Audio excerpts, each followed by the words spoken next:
Hello everyone, welcome to keywords classes.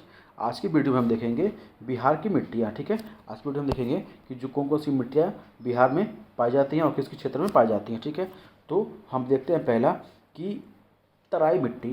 तराई मिट्टी जो होती है वह उत्तर नेपाल के सीमावर्ती क्षेत्र में पाई जाती है और चंपारण से किशनगंज तक, चंपारण से लेके और किशनगंज तक पाई जाती है। ठीक है, अब देखते हैं खादर मिट्टी। जो खादर मिट्टी है ना, यह नवीन जलोढ़ मिट्टी होती है। ठीक है, यह नदियों के किनारे पाई जाती है। ठीक है, यह नवीन जलोढ़ मिट्टी होती है और सबसे ज़्यादा उपजाऊ यही होती है। ठीक है, और यह जो मिट्टी है बिहार में धान, गेहूँ और मक्का, दलहन, जूट, ठीक है, पटसन के लिए मुख्य है। ठीक है, और इसका जो क्षेत्र है ना, ये है पूर्णिया कटिहार। ठीक है, ये पूर्णिया कटिहार और जो ऐसे दिखाया गया ना, ये सब वही एरिया है। ठीक है, खादर मिट्टी वाला एरिया है। ठीक है, आप ये देख पा रहे हैं। ठीक है, अब है टाल मिट्टी। ठीक है, टाल मिट्टी सबसे उपजाऊ मिट्टी अभी है, टाल मिट्टी है। ठीक है, और यह 8 से 10 किलोमीटर गंगा के दक्षिण भाग में, ठीक है, यह 8 से 10 किलोमीटर के क्षेत्र में पाई जाती है और इसमें रबी फसलें उगाई जाती हैं। ठीक है, जैसे दलहन हो गया। ठीक है, रबी फसलें उगाई जाती हैं। जो फसलें ठंडी में उगाई जाती हैं वो रबी फसलें होती हैं। ठीक है, लाल और पीली मिट्टी, ये जो एरिया दिख रहा है आपको, ये लाल पीली मिट्टी का एरिया है। इसमें लोहा और ऑक्साइड, ठीक है, पाए जाते हैं। यह कम उपजाऊ, काम नहीं कम उपजाऊ है और इसमें मोटे अनाजों की खेती की जाती है, जैसे रागी हो गया, सावा हो गया, कोदो। और आपको पता है कि जो अपना भारत है वह इस समय उसको अंतर्राष्ट्रीय मोटा अनाज वर्ष घोषित किया गया 2023 को। ठीक है ना, ये और इसको बोलते हैं बल सुंदरी मिट्टी। ठीक है, इसको बोलते हैं बल सुंदरी मिट्टी भी बोलते हैं। ठीक है, किसको? लाल पीली मिट्टी को। ठीक है, बल सुंदरी मिट्टी।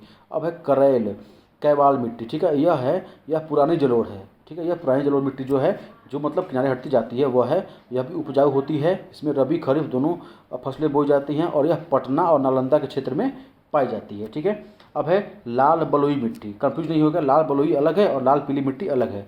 तो ये थोड़ा बलुई मिट्टी है। ठीक है, रोहतास कैमूर जो एरिया है, ये कैमूर वाला, यहाँ पाई जाती है ये। ठीक है, पठारी क्षेत्र है तो यहाँ उपजाऊ कम होगा ये। ठीक है, कम उपजाऊ होगा। ठीक है, कैमूर पठारी क्षेत्र में पाई जाती है और इसमें लोहे की अधिकता होती है, लोहे की अधिकता होती है, इसलिए इसमें खेती कम की जाती है। ठीक है, बांगर मिट्टी, यह भी पुरानी जलोढ़ मिट्टी है। ठीक है, तो पूछ सकता है ऑप्शन देखिए, पुरानी जलोढ़ मिट्टी कौन कौन सी है, तो आप बता देंगे कि बांगर मिट्टी पुरानी जलोढ़ मिट्टी है और करेल या कैवाल मिट्टी भी क्या है? पुरानी जलोढ़ मिट्टी है। ठीक है, यह भी उपजाऊ होती है। इसमें धान, गेहूँ, मक्का, चना, अरहर, ठीक है, जैसे फसलें बोई जाती हैं। और चंपारण, मुजफ्फरपुर और दरभंगा और जो जिला है, जो एरिया है, वहाँ पर यह पाई जाती है। ठीक है, बांगर। ठीक है, इसे भी बल सुंदरी मिट्टी कहा जाता है। ठीक है, अब देखिए, अब है पर्वत पादीय मिट्टी। यह क्वेश्चन तो मतलब पूछिए मत, कितनी बार पूछ चुका है एग्जाम में। पर्वत पादीय मिट्टी, या इसको कहीं कहीं देता है पिडमांट। पिडमांट मिट्टी कहाँ पाई जाती है? ठीक है, तो पिडमांट मिट्टी कहाँ पाई जाती है? तो यह पर्वत पादी है, मतलब फुट हिल में पाई जाएगी। पर्वतों के फुट हिल में आपको पता है कि यह जो एरिया है, यहाँ पे सोमेश्वर पहाड़ी वाला क्षेत्र है। ठीक है, सोमेश्वर श्रेणी। आप एक बार हमको कमेंट में बताएंगे कि सोमेश्वर श्रेणी की ऊंचाई कितनी है। ठीक है, सोमेश्वर श्रेणी की ऊंचाई कितनी, कमेंट में आप जरूर कमेंट करिएगा। ठीक है, और यह उत्तर पश्चिमी भाग में पाई जाती है। ठीक है, उत्तर पश्चिमी भाग में पाई जाती है। यह हिमालयन मिट्टी है, मतलब पर्वतीय मिट्टी है ये।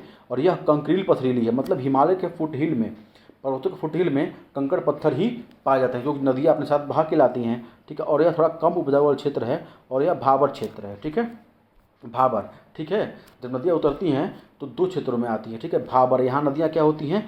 विलुप्त हो जाती हैं और तराई में उत्पन्न हो जाती हैं, दिख जाती हैं। मतलब मिट्टी जो कंकरीले पत्थर है, उसके नदियाँ तो है, ऐसा नहीं कि कोई शक्ति आ गई उसको और वहाँ पे क्या बोलते हैं कि गायब कर दी, नहीं, ऐसा कुछ नहीं होता है। ठीक है, वो नदियाँ वहाँ विलुप्त हो जाती हैं, मतलब पत्थरों के नीचे से बहती हैं। ठीक है, ऐसे जो पत्थर होते हैं ना, ऐसे जो पत्थर होते हैं उनके नीचे से नदी बह रही होती है। ठीक है, और फिर जब तराई वाले इलाके में ये ऊपर उठ जाती है। ठीक है, दिख जाती, प्लेन है, यहाँ पे नदियाँ दिख जाती हैं, ऊपर दिख जाती हैं। ठीक है, तराई वाला क्षेत्र है। ठीक है, तो यहाँ पर्वत पादी मिट्टी कहाँ पाई जाती है? जो जिला है पश्चिमी चंपारण वाला, यहाँ पे पर्वत पादी मिट्टी पाई जाती है। तो आप सारी मिट्टियों को उनके क्षेत्र जिलेवार याद रखेंगे।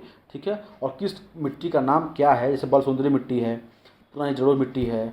ठीक है, और नवीन जलोढ़ कौन सी है, किसमें कौन सी खेती की जाती है, 4-5 फैक्ट आप अगर याद रखेंगे ना, ऐसे आप कॉलम बना लेते हैं, आप एक कॉलम बना लेंगे ऐसे। ठीक है, यहाँ लिखेंगे मिट्टियाँ और ठीक है, उसके बाद यहाँ पे क्षेत्र, और यहाँ पे अगर आप आगे लिख लेते हैं, ठीक है, फसलें, ठीक है। और यहाँ पे अन्य नाम इतना बहुत है आपके लिए, आप ऐसा बना लेंगे, ठीक है। अन्य नाम लिख लीजिएगा, ऐसे आपको एकदम एक बार में रिवाइज करने में बहुत आसानी रहेगी। हाँ, और एक बात और कहना है कि आप लोग अगर कोई भी इसमें कमी लगती हो वीडियो में ना, कि आप सर ऐसे पढ़ाइए या कुछ इसमें अपडेट करिए, तो आप लोग ज़रूर कमेंट बॉक्स में लिख के मुझे एक बार अपडेट कर दीजिए, ताकि मैं उसमें कुछ सुधार कर सकूँ, ठीक है। इस वीडियो में इतना ही।